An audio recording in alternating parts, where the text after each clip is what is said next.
Meron tayong Yamaha Mio Sulti 2019 model po ito. Sulti po siya dahil yung harap niya Mio Sporty, pero yung body niya Mio Soul. Kaya Mio Sulti yung pangalan niya. 2019 model. Ang gagawin natin dito yung CDI niya. Yung CDI niya i-convert po natin ng yan, meron ito yung stock CDI niya. Convert po natin ito ng 4-pin CDI dahil yung CDI niya ay may limiter ito, kaya medyo mahirapan tayo nito maghanap ng pag nasira. Mahal kasi ito. Yung stock niya nasa 1,000 to 1,500 yung presyo niya. Second hand lang yon. Kaya subukan nating i-convert ito sa 4-pin CDI. Ito po ang kanyang brand, Skygo Liwa 4-pin CDI.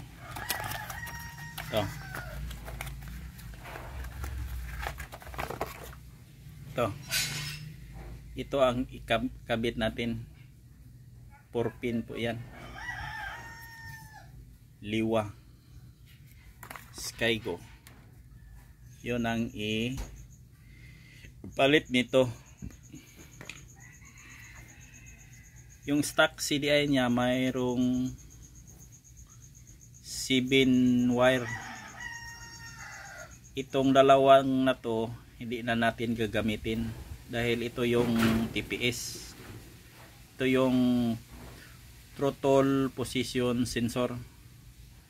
Ito yung papuntang karburador, pero yung karburador natin pinalitan ng karburador natin yung stock niya sa karburador ng old Mio Sporty, kaya wala na nito, di natin gagamitin to. Ito lang 5 wire yung gagamitin natin. Itong kulay orange, white na may stripe na blue, yung blue na may stripe na black, yung black, ito black, at saka yung brown. Ito lang 5 wire gagamitin natin papunta dito, 4-pin CDI. Sa huling video na to ilagay ko yung circuit diagram, wiring circuit diagram nito papunta dito, kung anong connection para lubos nating maintindihan. At saka nasa description na rin yung legit store kung saan ito mabibili natin sa Shopee. Yan, nilagyan ko na muna yung 4-pin CDI ng sakit para maintindihan natin, at yung posisyon niya, kung ano yung function niya, bawat posisyon ng wire, ng 4 na wire. Ito na po yung sakit niya, nilagyan ko na. Bali itong green nasa ibaba, ito left side sa ibaba, ito yung ground or negative. Ito namang ibaba rin, nasa ibaba right side, yung may red na may stripe na black, ito yung papuntang accessories wire or positive terminal ng battery. Ito. At ito na namang nasa itaas bandang left side, yung blue na may stripe na white, ito yung papuntang pulser. Ito yung pulser. At ito namang yellow na may stripe na black, right side sa itaas, ito yung papuntang ignition coil. yan po ang wire niya. Ikabit natin dito sa sakit ng stock CDI ng Mio. Ito lang pong apat, yung pulser, ignition coil, negative, at saka accessories wire or positive. Ito lang apat yung ikabit natin dito sa sakit na to.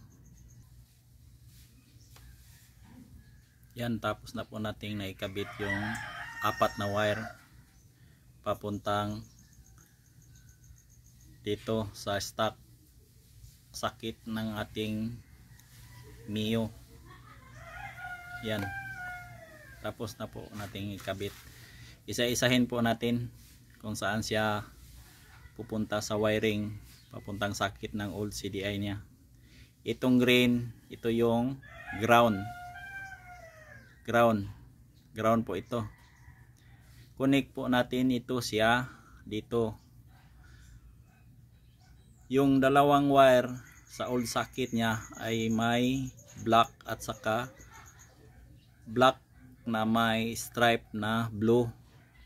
Yun, yung dalawang yan pagsamahin natin. Tapos yung ground ng ating CDI, 14 CDI, yun, dyan ikabit natin. Dyan natin idugtong. Yan, ground yan. Yung pure black at saka black na may stripe na blue, yan ang idugtong natin sa ground. Ito namang positive or accessories wire, ito yung papuntang ito.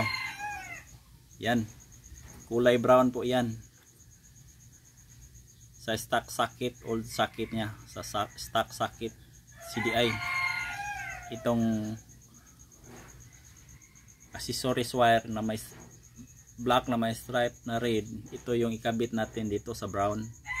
Yan, accessories wire po ito. At ignition switch na may 12 volts supply ng battery. Yan, at ito namang pulser, yan, itong blue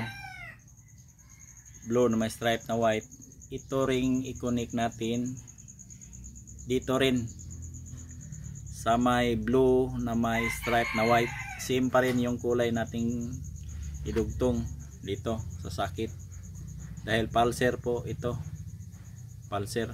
Yan, dikit natin.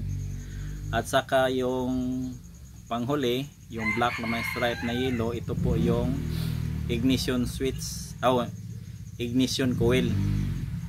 Papunta po ito ng ignition coil.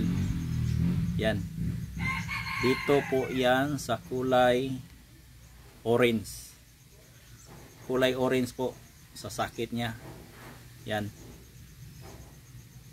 ito yung ignition coil nya. Yan, apat lang pong wire, mabilis na po tandaan. Ang kulang na po nito ay yung lagyan natin ng electrical tape para hindi mag short circuit. Tapos yun na, simple lang po ang kanyang wiring diagram. At ang kanyang wiring nito nasa huling video. Pakitingin na lang yung wiring diagram nito. Simple lang yung wiring. Nasa huling video na po, ipakita ko sa inyo. Check natin kung gagana ba yung ating wiring. At pati yung pinalit natin na 4-pin CDI. Pandarin natin kung gagana ba. Yan, try natin. On. Yan, one click lang po siya, andar na.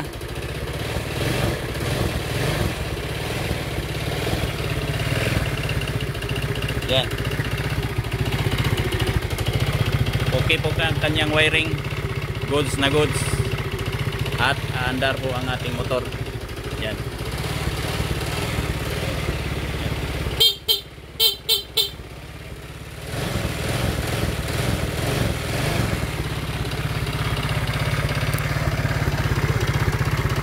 Yan, 4-pin CDI lang ang ating ginamit. Yung stock, ito po yung stock. 4-pin ang ating ginamit. Convert natin ang 4-pin CDI. At goods na goods.